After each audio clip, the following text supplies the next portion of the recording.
नमस्कार, मैं जन स्वराज का गांधी जी प्रशांत किशोर जी के साथ पदयात्रा में साथ चल रहा हूं। बिहार के जन स्वराज पदयात्रा में अभी आप जानिए कि बिहार से सिर्फ यहाँ के लोग ही पलायन नहीं कर रहे हैं, गांव में घूम रहे हैं। गांव में कोई भी नौजवान नहीं दिखता है, सारे नौजवान दूसरे राज्यों की ओर जाते हैं, पलायन कर रहे हैं। बल्कि यहाँ के युवा ही नहीं, यहाँ का पूंजी भी पलायन कर रहा है। जो गरीब लोग बैंक में जमा करते हैं अपने सेविंग अकाउंट में, बचत खाता में, वो दूसरे राज्य के तरक्की के लिए बैंक के द्वारा भेजा जाता है और ये सरकार के जानकारी में भेजा जाता है।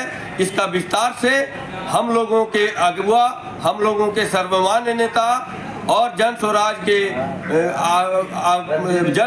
के सर्वमान्य हम लोगों के अभिभावक आदरणीय प्रशांत किशोर जी बतला रहे हैं। सुनिए प्रशांत जी के जुबानी यहाँ का पूंजी कैसे दूसरे राज्यों में पलायन हो रहा है। धन्यवाद। बेरोजगारी खत्म होगी कैसे? बेरोजगारी यहाँ खत्म होगी लोगों को पूंजी मुहैया कराकर। बिहार में जो बिहार से पलायन है वो सिर्फ श्रम का पलायन नहीं है, लोगों का पलायन नहीं है, बुद्धि का पलायन नहीं है।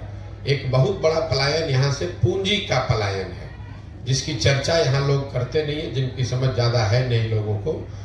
पूंजी जो है वो रोजगार का सबसे बड़ा जरिया है। अगर मान लीजिए कि आपको बाल काटने आता है, अगर आपके पास 10, 20, 50 हजार रुपए हो और बैंक से आपको 1 लाख रुपया कर्ज मिल जाए तो आप एक सैलून खोल लेंगे, उसमें 3, 4, 5 लोगों को नौकरी रोजगार दे देंगे। लेकिन अगर वो पैसा पूंजी आपके पास न हो तो बाल काटने आने के बावजूद जाकर किसी सैलून में आप नौकरी करेंगे, मजदूरी करेंगे। तो बिहार में पूंजी क्यों नहीं है? पूंजी के 2 स्रोत है, इसको पहले ध्यान से समझिए।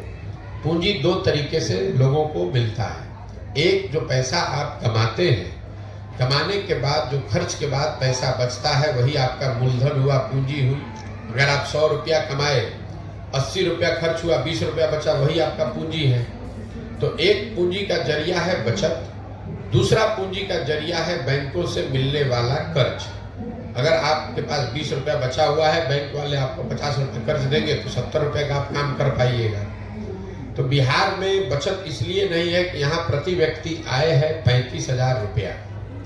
देश में प्रति व्यक्ति आय है 1,35,000 रुपया। तो 35,000 रुपया कमाने वाले समाज में इस महंगाई के जमाने में बचत तो इतनी बड़ी हो नहीं सकती है कि आपके पास पूंजी आ जाए। दूसरा, जो बैंकों में पैसा जमा हो रहा है, बैंक यहाँ लोगों को पूंजी दे नहीं रहे, ऋण लोन दे नहीं रहे। इसका उदाहरण आप समझिए। देश में बैंकों के ऋण को नापने के लिए एक पैमाना है जिसको कहते हैं क्रेडिट डिपॉजिट रेशियो।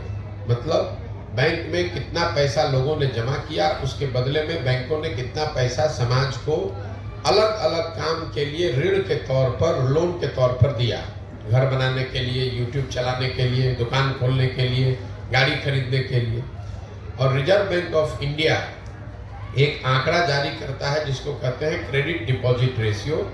देश में ये आंकड़ा है 70% का। मतलब जितना देश भर के लोगों ने बैंकों में पैसा जमा किया, अगर 100 रुपया जमा किया तो बैंकों ने 70 रुपया कर्ज के तौर पर लोगों को वापस दिया। बिहार में सीडी रेशियो है 40%। 1990 में जब लालू जी मुख्यमंत्री बने तो बिहार में सीडी रेशियो था 40। लालू जी के 15 साल के शासनकाल में सीडी रेशियो घट के हो गया 28। और अभी 18 साल के नीतीश के प्रयास के बावजूद भी ये अभी भी 40 ही है। इसका असर क्या होता है ये समझिए। पिछले वर्ष, ये हेडलाइन नोट कर लीजिए, पिछले वर्ष बिहार की गरीब जनता ने बैंकों में 4,21,000 करोड़ रुपया जमा किया। 4,21,000 करोड़ रुपया बिहार में लोगों ने बैंकों में जमा किया। बैंकों ने 40% के सीडी रेशियो के हिसाब से कर्ज के तौर पर 1,61,000 करोड़ रुपया लोगों को दिया। बाकी पैसा 1,02,80,000 करोड़ कहाँ गया? ये पैसा चला गया दूसरे राज्यों में जहाँ पर उद्योग धंधे लग रहे हैं, जहाँ स्वरोजगार है, जहाँ तरक्की है, जहाँ व्यापार है। 1990 से लेकर पिछले वित्तीय वर्ष में कुल जमा 1990 से अगर आप जोड़ेंगे 32 साल में बिहार के बैंकों ने 26,20,000 करोड़ रुपया, बिहार के लोगों का रुपया, ये बाहर के उद्योगपति का पैसा नहीं है, ये सरकार का बजट का पैसा नहीं है, बिहार के लोगों के बचत की हुई राशि 26,20,000 करोड़ रुपया बैंकों ने यहाँ से ट्रांसफर कर दिया दूसरे राज्यों में जहाँ पर तरक्की है, व्यापार है, रोजगार है। आप जरा अंदाजा लगाइए कि अगर 26 लाख करोड़ रुपया बिहार के बैंकों ने यहाँ के लोगों को ऋण के तौर पर भी दिया होता तो कितने ज्यादा लोगों ने यहाँ घर बनाया होता, कितने ज्यादा लोगों ने गाड़ियां खरीदी होती, कितने ज्यादा लोगों ने स्वरोजगार का कोई ना कोई शुरुआत करी होगी। तो बिहार, और ऐसा नहीं है कि ये बैंकों की मनमर्जी है कि वो कितना पैसा ऋण दें, ये उनकी वैधानिक जिम्मेवारी है कि कम से कम 70% पैसा जो जमा होता है वो उनको ऋण के तौर पर देना ही देना है। और उस कमिटी को चेयर करते हैं मुख्यमंत्री राज्य के। ये भी नहीं है कि बैंक अपना जो चाहे वो कर ले, मुख्यमंत्री उस कमिटी के चेयरमैन हैं, जिसमें यह तय किया जाता है कि बैंकों को 70% पैसा कर्ज के तौर पर लोगों को देना है।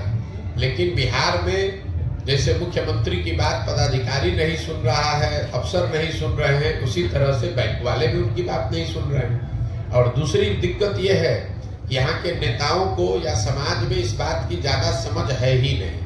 तो आपको लगता है कि वो चीनी मिल चालू हो जाएगा तो उद्योग लग, उससे रोजगार मिलेगा। एक चीनी मिल लगेगा, उसको लगाने का खर्चा आएगा 10,000 करोड़ मान लीजिए, उसमें 2-4-5 आदमी को नौकरी मिलेगा। लेकिन अगर 1 लाख करोड़ रुपया अलग अलग लोगों को ऋण के तौर पर मिल जाए तो उससे कितना रोजगार सृजित होगा, कितने लोग बिजनेस व्यापार करेंगे। तो जन सुराज का विजन ये है कि यहाँ पर शिक्षा को रोजगार पाने वाला बनाया जाए, लोगों को डिग्री नहीं बांटा जाए, लोगों को शिक्षित किया जाए और फिर उनको पूंजी मुहैया कराया जाए बैंकों के जरिए, ताकि लोग अपने क्षमता के अनुसार, अपनी इच्छा के अनुसार कुछ न कुछ रोजगार कर सकें। उससे उनकी आर्थिक तरक्की होगी और उसी से बिहार का विकास होगा। जब तक शिक्षा और पूंजी ये 2 चीज मुहैया नहीं होगी तब तक सरकार के किसी भी प्रयास से बिहार में गरीबी खत्म नहीं हो सकती।